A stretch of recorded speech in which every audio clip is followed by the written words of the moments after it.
আর মাত্র কয়েক ঘন্টা পর প্রথমবারের মতো ই স্পোর্টস ময়দানে খেলতে নামছে বাংলাদেশের free fire team red Hawks. এবং আমার সঙ্গে এই মুহূর্তে আছে রুদ্র, আমার সঙ্গে আছে কাফি এবং আমার সঙ্গে আছে আহমেদিনেজাদ।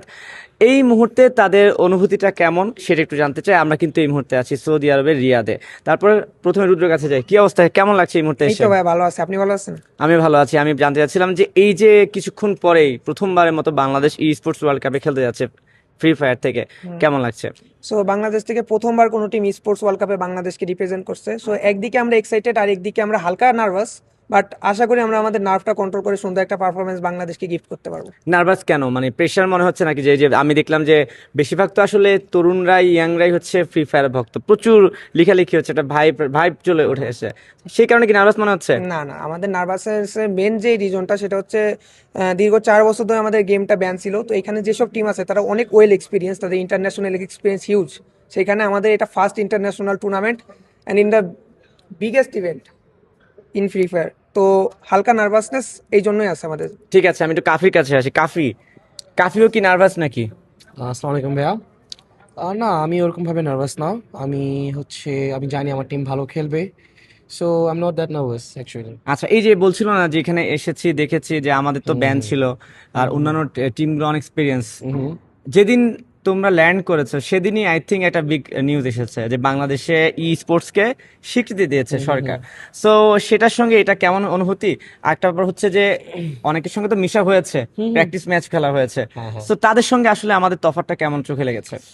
তাদের সাথে আমাদের ওরকম আমি এক্স্যাক্টলি কোনো তফাৎ দেখিনি এক্স্যাক্টলি বলতে গেলে, কারণ আমরা জাস্ট প্র্যাকটিস ম্যাচ খেলছি আর প্র্যাকটিস ম্যাচের সময় এক্স্যাক্টলি সবগুলো টিম জয়েন করেনি আমাদেরকে। সো যেহেতু আমাদেরকে সবগুলো টিম জয়েন করেনি, তো আমরা এক্স্যাক্টলি বলতে পারতেছি না যে what will be hour experience in the upcoming days তাদের সাথে খেলা অবস্থায়। আর বাংলাদেশে যে স্পোর্টসকে স্বীকৃতি দেওয়া হয়েছে, এক্সপিরিয়েন্স ভালো, আরও আগে দেওয়া উচিত ছিল। কাফি, আমার প্রশ্নটা হচ্ছে যে যে বলছিলেন না যে দুই একটা দল খেলতে আসেনি আজ বা প্র্যাকটিস ম্যাচে আসেনি, এটা কি একটা টেকনিক ছিল নাকি যে আমার প্রতিপক্ষকে ধোঁয়াশায় রাখা, যে আমি কেমন খেলি তারা যেন বুঝতে না পারে? না, এটা এক্স্যাক্টলি ওরকম না। এটা প্রিভিয়াস ডেতে আমরা যেটা খেলছি ওটা ছিল একটা রিহার্সাল ম্যাচ। রিহার্সাল ম্যাচ আমাদেরকে আলাদা আলাদা করে আনা হয়েছে, 6টা টিম একবার 6টা টিম পরে। কারণ যাতে রিহার্সাল করা যায়, ওরা যাতে দেখতে পারে সব কিছু okay, mics, devices and all, settings সবার সব কিছু ঠিক আছে কিনা, এটার জন্য আমাদেরকে ওখানে নেওয়া হয়েছিল। So that's exactly not a practice match, that's a rehearsal match. ঠিক আছে, আমি এখন একটু আহমেদিনের কাছে যাচ্ছি। আহমেদিনেজাদ, প্র্যাকটিস কেমন হয়েছে? ভালো আছি। প্র্যাকটিস ম্যাচ আমাদের খুবই ভালো গিয়েছে। আমরা নতুন ডিভাইস পেয়েছি এবং সেইখানে আমাদের যে নর্মাল কাস্টম হোড এবং যে যে আইডি লগ ইনস, তো সবগুলা নিয়ে আমরা মোটামুটি ভালোই প্র্যাকটিস করেছি। আচ্ছা, আমি ফেসবুকে দেখছিলাম যে ডিভাইস নিয়ে অনেকে লিখছিল যে এতদিন তো এক ধরনের ডিভাইসে খেলা হয়েছে, এখানে অবশ্যই অনেক প্রযুক্তিগতভাবে অনেক আগানো ডিভাইস পাওয়া হয়েছে। তো সেটা কি আসলে খেলায় কোনো প্রভাব ফেলবে কিনা? খেলায় প্রভাব ফেলবে, কারণ কি বলে, আমরা প্র্যাকটিস করার জন্য মাত্র একদিন সময় পেয়েছি, বাট একদিনে আসলে প্র্যাকটিস করে এত বড় স্টেজে খেলা এটা অনেক হার্ড। আর আমরা ওইভাবে এইখানে আরো অনেক অ্যাক্সেসরিজ ইউজ করা হচ্ছে যেটা আমরা অন্যান্য টুর্নামেন্টে ইউজ করি না, তো এর জন্য আমরা একটু প্রবলেম ফেস করতেছি আসলে। তাহলে কি আমরা বলতে পারি কিনা যে এই ডিভাইসগত কারণে হয়তোবা আমরা একটু পিছিয়ে যেতে পারি বা আমাদের সমস্যা হতে পারে খেলার দিন? এটা বলা যায়, বাট আমরা আমাদের বেস্ট ট্রাই করব। ঠিক আছে, আমার এখন কাফি বা চাইলে রুদ্র যে কেউ উত্তরটা দিতে পারে। প্রশ্ন হচ্ছে যে 3টা রাউন্ডে খেলা হবে, জি 4 দিনের ম্যাচ বা জি 4 দিনের টুর্নামেন্টটা হবে, জি ফাইনাল 16 থেকে 20 তারিখে গিয়ে জি। ফাইনাল। কিভাবে কিভাবে পরের ধাপগুলোতে উঠতে হবে একটু যদি বলতে। সো 16 তারিখ থেকে আমাদের ম্যাচ শুরু হবে। 16 তারিখে লিগের ডে 1 A ভার্সেস B এর ম্যাচটা হয়ে থাকবে। দেন আমাদের 17 তারিখে গ্যাপ, ওইখানে বি ভার্সেস সি এর ম্যাচ হবে। তো আমরা যেহেতু গ্রুপ এতে আমাদের কোনো ম্যাচ নেই। দেন 18 তারিখে আমাদের সেকেন্ড ডে হয়ে থাকবে A ভার্সেস সি।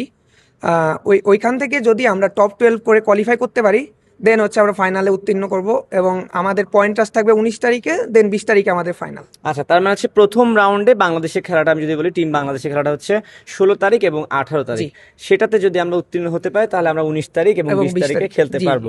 এখন শেষ মুহূর্তে এসে তিনজনের কাছে আলাদা আলাদা ভাবে জানবো। আই মিন রুদ্রু, যাকে কুট্টুস বলে সবাই চিনে, রাইট? হোয়াই কুট্টুস? বেসিক্যালি আমার এজ খুব একটা ছিল না আমি যখন এই নামটা দিয়ে থাকি, আমার আচ্ছা। বেসিক্যালি ভালো লাগছে নামটা, কই যেন আমি দেখছি আমার খুব একটা মনে হয় না, আমি দিয়ে দিছি বাচ্চা casually। বেগানে জি কুটকুস হয়ে বাচ্চা, গেছে। আমি বাচ্চা মানুষ যা করে আর কি। এখনো আন্ডার এজে আছে।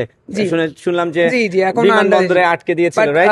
জিনিসটা এমন হয়েছে যে আমি এখন চাইলেও চেঞ্জ করতে পারবো না, কজ যারা আমাকে মানুষ পছন্দ চিনে করে সবাই। তারা ওই নামটা আমার রিয়েল নাম থেকে বেশি চয়েস করে ফেলে। ঠিক আছে রুদ্র, সো এখন এই মুহূর্তে এসে শেষ প্রশ্ন আপনার জি কাছে, যে কিছুক্ষণ পরে আমরা খেলতে নামবো জি বাংলাদেশ, কি মনে হয় আপনার কাছে ব্যক্তিগতভাবে মনে হয় যে বাংলাদেশের দৌড়টা কোথা বা কতটুকু পর্যন্ত যেতে পারে? আমাদের ফার্স্ট টার্গেট থাকবে হচ্ছে ফাইনালে উত্তীর্ণ হওয়া, দেন আমরা আমাদের বেস্টটা ট্রাই করব, ইন্টারন্যাশনাল আমরা যতটা পারি দেশকে চ্যাম্পিয়ন হওয়ার দিকে যতটা অগ্রসর করতে পারি চেষ্টা করব। ঠিক আছে, সেম প্রশ্ন কাফির কাছে। কাফি কি মনে হয়? কাফি অনেক ডিপ্লোম্যাটিক উত্তর দিবে, আমি আগে থেকে বলে দিলাম। আমরা ওই মাইলস্টোনটা আপাতত রুদ্র দিয়েছে, যেহেতু যে মাইলস্টোনটা ও দিয়েছে ওইটাই এক্স্যাক্টলি। আর হচ্ছে আমার টিমের উপর ট্রাস্ট আছে, so I know they would qualify, they ঠিক ক্যান আছে, qualify for the finals. Okay ঠিক আছে, চলে যাচ্ছি আহমেদিনেজাদের কাছে। আহমেদিনেজাদ, খুব ঘুম ঘুম চোখে মনে হচ্ছে, হ্যাঁ জি, আসলে আমার কালকে ঘুম হয়নি। কেন, টেনশনে, না, নার্ভাস? টেনশন না আসলে, এমনি ঘুম হয় নাই আসলে। আচ্ছা ঠিক আছে, তাহলে এই ঘুম ঘুম চোখে কি ভালো খেলা যাবে? ইনশাল্লাহ। ওকে ঠিক আছে, তো শেষ মুহূর্তে আপনার কি টার্গেট বলেন, যে কি আহ, হতে পারে? আমি আমার টার্গেট বা আমার টিমকে নিয়ে অবশ্যই ফাইনালে উত্তীর্ণ হতে চাই, এবং যেহেতু চ্যাম্পিয়ন রাশ ফরম্যাট, তো আমরা অবশ্যই চ্যাম্পিয়ন হওয়ার সর্বোচ্চ ট্রাই করব, এবং আমাদের দেশের জন্য একটা টাইটেল জিতে আনার ট্রাই করব। আহমেদিনেজাদ, শুভকামনা অবশ্যই রইলো। আর আমরাও চাই, যেহেতু বাংলাদেশ প্রথমবারের মতো ই স্পোর্টস ওয়ার্ল্ড কাপ খেলছে, সেখানে চ্যাম্পিয়ন হয়ে আসুক দলের জন্য, দেশের জন্য, এটাই সবার একটা চাওয়া থাকে। আর দর্শকদেরকে বলতে চাই যে বাংলাদেশ সময় সন্ধ্যা 7টায় আর সৌদি আরব সময় বিকেল 4টায় এই খেলাটি শুরু হবে।